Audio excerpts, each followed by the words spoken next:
বিয়ে করবো। আমার প্রায় 6 লক্ষ টাকা খরচ হয়েছে। এসে দেখতেছি উনি ওখানে দাঁড়িয়ে আছে। তা আমি বলছি আওয়ামী লীগের নাম ব্যবহার করে অনেকে দিয়ে ওনার নারী ব্যবসা করে।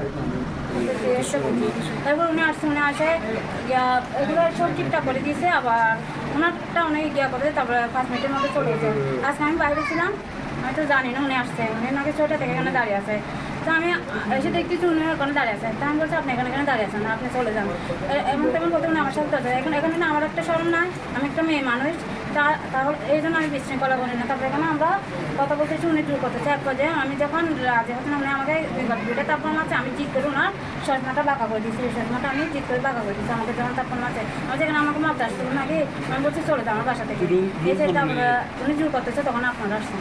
আচ্ছা, আপনি এর আগে দর্শন মামলা কেন দিয়েছেন ওনাকে? উনি তখন এরকম করতেছে, আমার 1,20,000 টাকা নিচে বিয়ে করবো, আজকে করবো কালকে করবে, বিয়ে করতেছে না। উনি নাকি ওনার টাকাগুলো খালির নামে 1 কোটি চড়ি থাকতো ওনার, তখন খালির নামে 1 বন্ধুকে দিয়ে দিচ্ছে, জীবনের জন্য দিয়ে দিচ্ছে। আমি বলছি আমাকে বিয়ে যদি না করে আমার টাকা আমাকে দিয়ে দেন, না হলে আমাকে কোনো একটা প্রতিষ্ঠানে ভর্তি করে দেয়। উনি তখন দিচ্ছে না।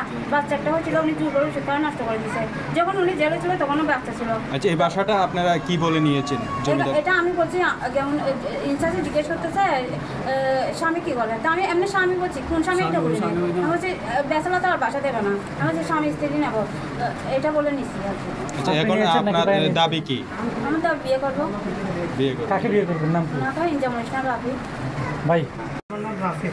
রাফি ভাই, এই মেয়েটার নাম কি? ওনার নাম হচ্ছে তানিশা। ওনার সাথে কত বছর যাবত সম্পর্ক আপনার? ওনার সাথে হয় আমাকে ধরে উত্তরা নিয়ে আসে আমাকে পুলিশ সহ বিভিন্ন সাংবাদিক পরিচয়, বিভিন্ন সাংবাদিক না কিন্তু সাংবাদিকের নাম ব্যবহার করে আমাকে ধরে মামলা করছে।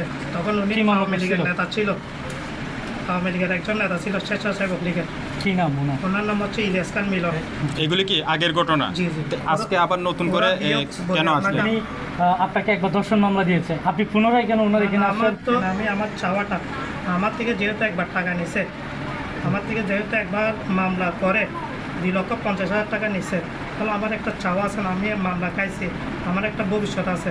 তো মামলাটা শেষ হওয়ার জন্য আমি ওর সাথে একটু আলোচনা করতে আসছি, এখানে আমি কোনো অনৈতিক কাজ করতে আসিনি। আচ্ছা, 2 তারিখ নাকি ওনার সাথে অনৈতিক কাজ করেছে? 2 তারিখ, এটা তো ইনচার্জ থেকে জিজ্ঞেস করেন। আমি আসছি, এসে এখানে ঠিক করে দিয়ে আমি ওনাদের সামনে চলে গেছি। আজকে ওনার গায়ে নাকি হাত তুলেছেন? না না, এটা হচ্ছে মিথ্যা কথা। আচ্ছা, এই প্রতারক যে উনি যে প্রতারক, এটা আপনার আগে থেকে জানা ছিল? এই প্রতারকের সাথে কিভাবে আবার আপনি শুধু? আমার কোনো যোগাযোগ নাই, আমার মামলা সম্পর্কে আমার থেকে যোগাযোগ করতে হচ্ছে। এত রাত্রে মামলা সম্পর্কে? এত রাত উনি তো থাকে না, উনি এখনো আসছে একটা ইলিয়াস খান মিলনের সাথে ঘুরতে গিয়ে এখন আসছে। ও যদি আমার সাথে সম্পর্ক থাকতো তাহলে নিশ্চয় ওর নাম্বারটা আমার থেকে থাকতো। ভাইয়া, মামলা সম্পর্কে কিসের যোগাযোগ? অথবা ওর যদি এখন ইমো করতেছে, আপনারা দেখেন, আমি ইমো তো ওর বলাও, তোর সাথে যদি আমি সম্পর্ক থাকতো আমি ইমো তো কলা থাকতাম না।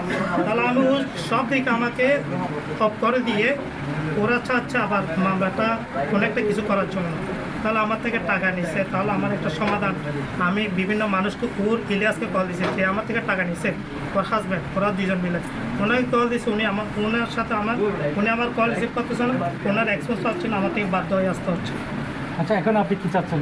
আমি চাচ্ছি এই জিনিসটার সমাধান, আপনারা সমাধান আইনগতভাবে যেভাবে সমাধান করে আমি ওই জিনিসটার সমাধান চাচ্ছি। আইনগতভাবে তো এটা উকিলের মাধ্যমে হবে, তা আপনি সরাসরি কিভাবে এই ভিকটিমের কাছে আসলেন? ওর সাথে তো আমার একটা আপোষনামা হয়েছে। আপনি তো সরাসরি, আপনি তো আসামি পক্ষ না, আপনি সরাসরি কিভাবে ভিকটিমের কাছে আসলেন? আপনি কি কোনো হুমকি দিতে আসলেন নাকি? ওটা তো আমার সাথে একটা স্থানীয় মানুষের তো সাক্ষী দিচ্ছে। জি জি, ওর সাথে তো আমার একটা আপোষনামা আছে।